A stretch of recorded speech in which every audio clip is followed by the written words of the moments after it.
Olá a todos, sejam bem-vindos. Meu nome é Guilherme e hoje eu tenho o prazer de falar com a Agnes nesse projeto, nesse programa que chama Startups pelo Mundo. Nós já entrevistamos cerca de 15 startups e todas essas entrevistas, que são feitas em inglês ou espanhol, estão no smartusplay.com.br com legendas em português, certo? Para quem não me conhece, eu sou Guilherme. Eu sou CEO da Smartus. A Smartus é uma empresa que cria, consolida e distribui conteúdo e informações relevantes para o mercado imobiliário, especialmente incorporadores, loteadores, construtores e investidores. Olá para você que nos assiste no Smartus Play, e também convido todos vocês que estão no YouTube a darem um like nesta live, nesse vídeo, e se inscreverem no nosso canal para mais conteúdo, enfim, e compartilhar com outras pessoas. Como eu disse, Startups pelo Mundo, já entrevistamos startups da Alemanha, dos Estados Unidos, da Dinamarca, Índia, Reino Unido, Chile, Argentina, enfim, confira tudo isso em smartusplay.com.br. Essa entrevista vai ser em inglês, então eu vou passar por inglês e tenho respeito à nossa convidada. Hi, Agnes. Thank you very much for joining us and for being part of this project of sharing the best startups of the world with the construction and the real estate market on all the world. Thank you. Hi, Guillermo. Hi, everyone. Thanks for the invitation. My pleasure. It's our pleasure. Well, starting, I'd like to know about you, about your background, experience, if you could. Yeah. So my name is Agnes Petit. It's a French name. As a background, I'm a mining engineer, a mining geologist, and I did a PhD many years ago in cosmochemistry, which is basically the geology and deciphering the solar system formation. You can imagine that this has nothing to do with concrete and construction. However, I did my whole career in construction and building materials. And after this first, I would say, scientific part of my life, academic part of my life, I've been working now for about 13 years in the construction and building industry. I did 4 years working for Holcim Group Support worldwide, developing new cement and product portfolio for Holcim, quite a lot in Latin America, actually. And then for about 7 years, I was in charge of the product development and business development for the Swiss precast, so concrete manufacturer, leading the product development for civil engineering, buildings, landscaping, architecture.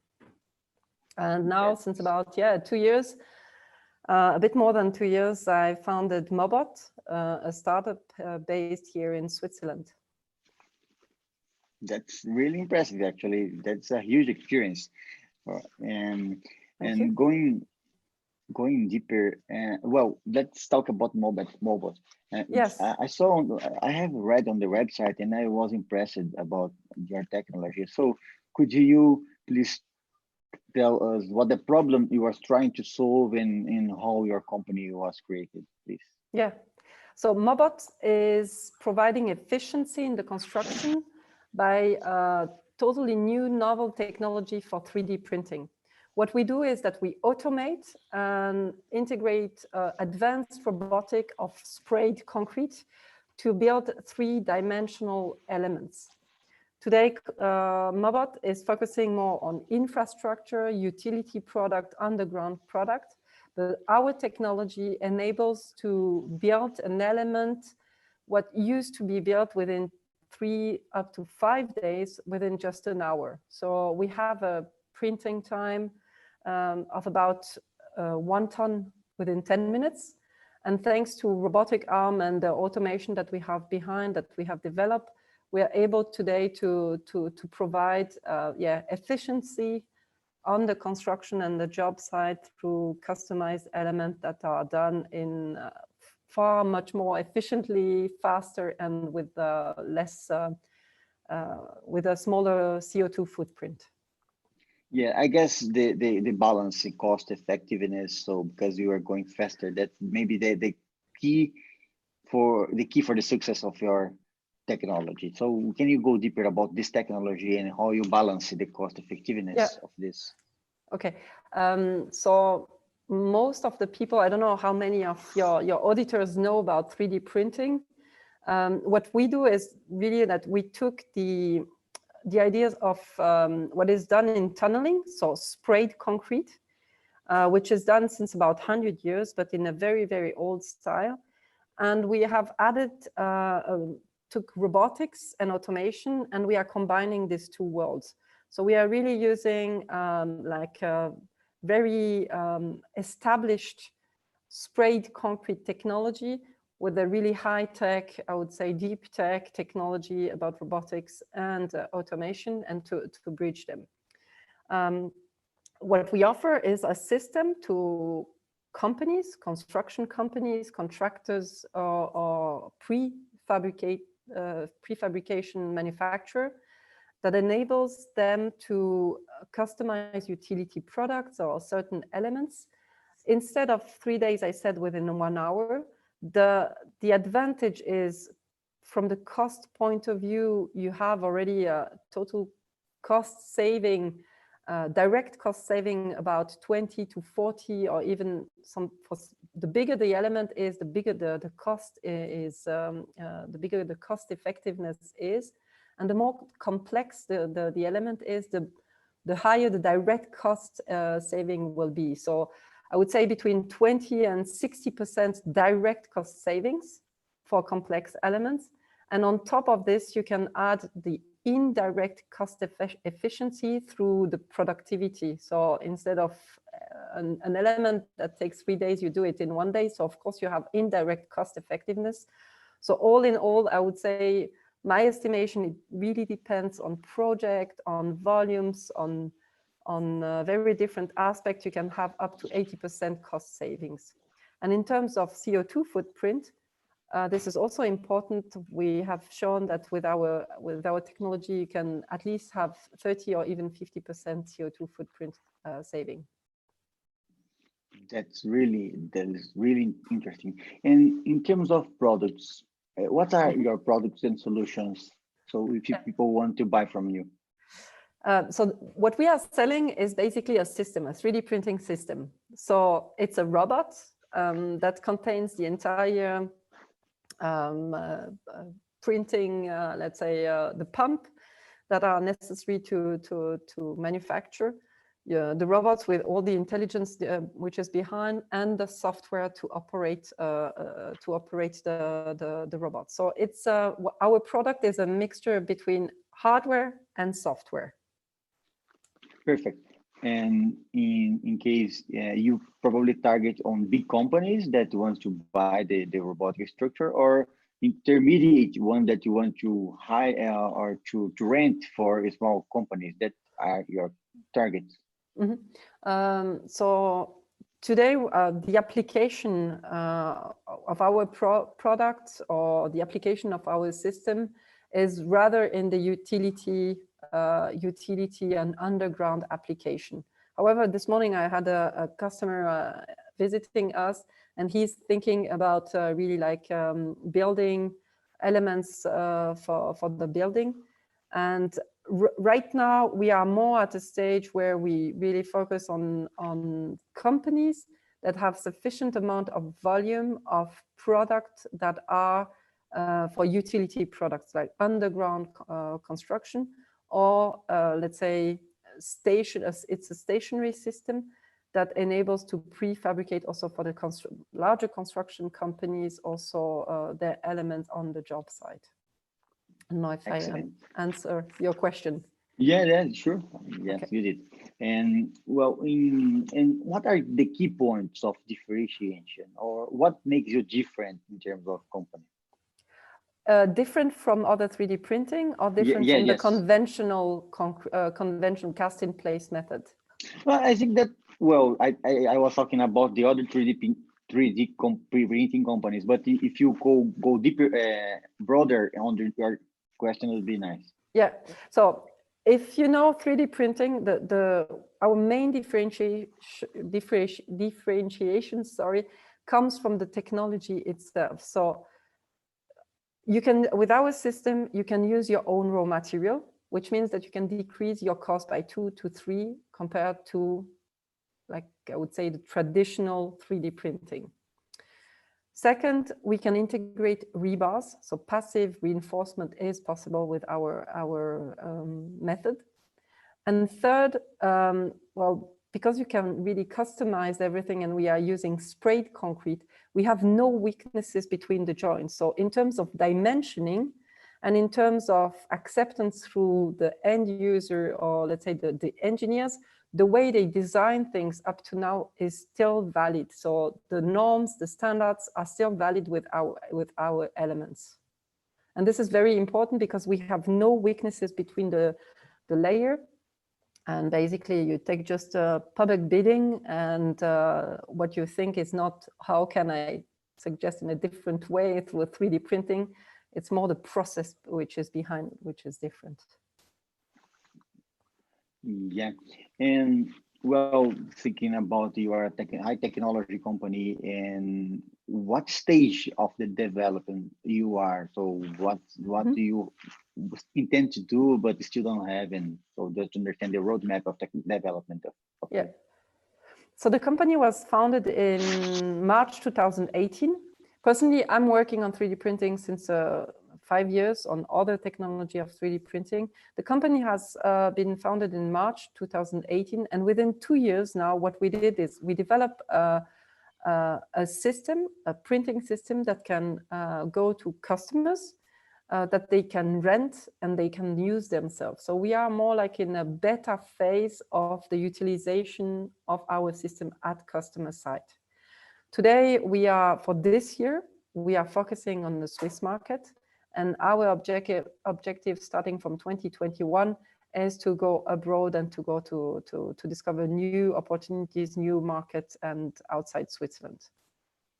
So basically, it means that, well, if you are thinking about something like this, because of the process of the discussion, we have to start discussing now for next year or the following year.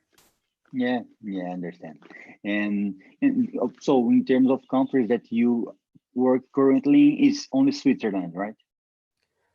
So or you already, yeah, today the systems that we have are with Swiss customers, Swiss German and Swiss French customers, and we are in the beta phase for testing and making this this system more robust.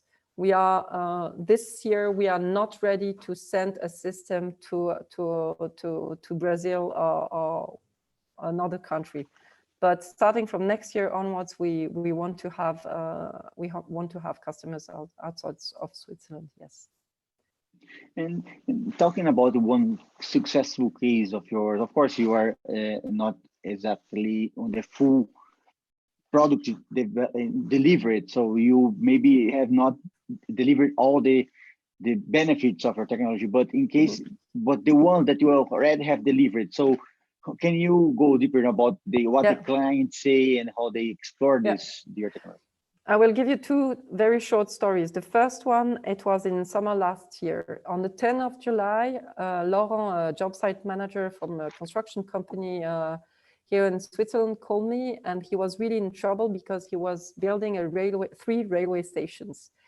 And for this railway station, he needed absolutely utility products, cable chambers, such that like these are the elements where you put all the signalization, all the energy cables and things like this. And he needed this urgently before like the 25th of July because he needed to put the rail tracks. And this was in summer, so he had no like his supplier was not available, delivery time 2 months. He has no people on the job site to do this by casting. And he was really in a hurry to have these cable chambers within less than 2 weeks. What we could deliver him, it was in total 29 cable chambers.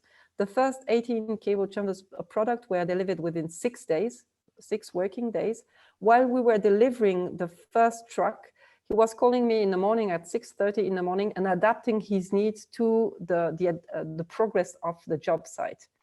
So like 10 centimeters higher, longer, and as you, like people in the construction know that everything is well planned, even with beam, everything is well planned, but eventually you have the human factor and the underground factor, and you have to find a solution from one day to another. So what we could deliver him were a product that suited his needs for the next day or in 3 days.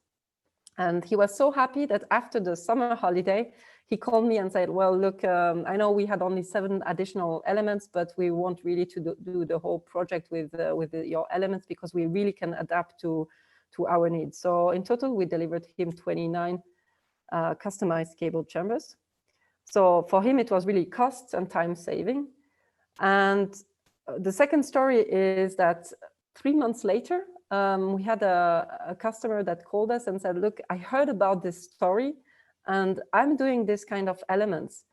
And I just lost a big project and a big customer, a supplier, because I was not sufficient enough and it was not industrialized enough to be able to provide such utility product. So basically he visited us, and within 3 weeks, they decided to get the budget for one of our systems. And today we are installing one of this system at this customer site.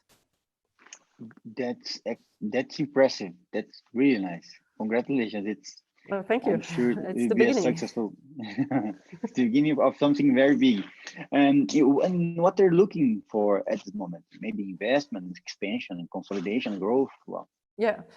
Today, so I'm interested in understanding whether the issues that we have in Switzerland, in Europe, in terms of lack of labor, short delivery times, customized elements, what does that, in which countries that does make sense? In which countries our system makes sense? And what are, in terms of value chain and proposition, what are the biggest benefits of our system in other countries?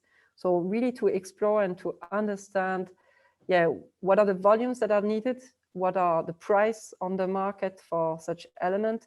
And whether our system is competitive in, I don't know, in Brazil, or in maybe it could be in Portugal, it could be in Asia. It's like case by case, every market is different, and really to understand this needs in order to better target also our market entry in other countries. Okay, nice.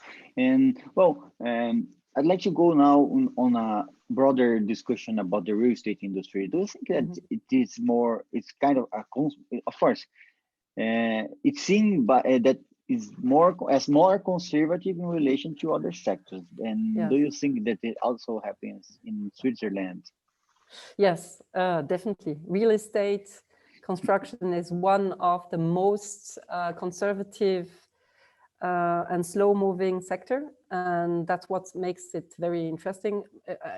I'm married. My husband is an architect, and since 25 years, I hear him complaining about the same problems. And since 25 years, we are, and even more, like masons are still even educated the same way since more than 50 years. The books for masons are still the same. So it's a time for change. And I think in Switzerland, it's not the best country. It's not the biggest opportunity. It's a good country to start because we have 3 languages and we can really multiculturally try different types of markets. So in terms of market testing, market entrance, it's very good. But the issues and the volumes are much, much bigger in countries like Australia, US, Canada, bigger countries where unions are also stronger, where volumes are much bigger, and where the needs for infrastructure rehabilitation is bigger. So I think as soon as we have the combination of several factors, which is like a crisis in the sector, very low margin for the construction sector, and really a pushing from unions, at the crossing of all these factors, we have a market that is under pressure to change. And this makes real estate and the construction sector in a market like the Netherlands, for instance, is the perfect market for innovation in construction. And I think the traditional sector and traditional mindset comes from too high margins, basically. If you are really pushed back to the walls, then people really need to react, and then they really need to find innovative solutions. Yeah, and well, when you say that, I see that come to my mind that startups or high-tech companies have an important role on this shift of mindset. Yeah. So, and of course, big companies would like to be innovative. Conservative is not sorry. The construction is conservative not because they decide to be, but because it's by the market push it to be. And if do you think that the startups and high tech companies are forcing and pushing this shift of mindset of the real estate industry? Yeah, definitely. That's also the reason why I founded a startup, because I was working in a corporate environment, and the innovation is 2 steps in front, 3 steps backwards. And like the mindset is like everything is set, the value chain, you don't dare in a corporate environment to put an innovation on the market because of the value chain, because you're afraid of competing with your own customers. Whereas as a startup, it's the natural, I would say, survival guide that tells you, well, if you do not sell, you're dead. So you better innovate, be very agile, and move very fast. And I think that's the difficulty for startups and also big companies. If a too big company try to work with a startup, there's such a difference in culture, such a difference of agility between these two. I don't think it works from the beginning. You need to have startups, or at least that's the way we work. We rather go with medium size or even smaller, but very focused market players, but not too big companies, because it takes just 6 months to sign an NDA, right? So for us, within 6 months, we have already developed half of our system. So it's better to move like with smaller and medium-sized companies that are more like sensitive to our culture and to the agility. And once the startup is really in the growth phase, which, as I said, for us is the phase we will enter next, then it's more interesting to work with a bigger company like a global player. Oh, that's nice. Oh, give me one question that I'd like to make to you, and it's a temporary, of course, it's the moment. I'm asking you questions that you last for a long time, because it's going to the Smartus Play, the platform that's behind me, so people can watch it later. But there is one question that I'd like to ask you for the moment. What do you think will happen to the real estate industry after the COVID-19? Oh, it's a tricky question, I know. I don't know if I would have a crystal ball. I think many projects will stop. I think for the time being, a lot of construction projects are still ongoing. But what I see is that there will be definitely a trend with more home office. So commercial requirement or the size of the surface for some companies will reduce. So I think the real estate will be pushed toward a more agile thinking and more like a not 5 years sales project or surface leasing, but rather a shorter ones.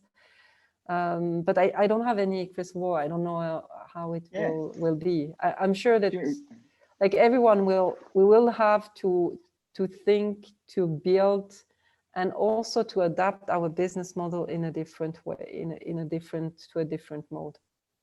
Well, connecting to the previous question I made to you, so you are saying that the real estate industry is being pushed by startups and high-tech companies, but it's being pushed harder by the COVID-19. So it must to change and must to adapt in a faster pace than even.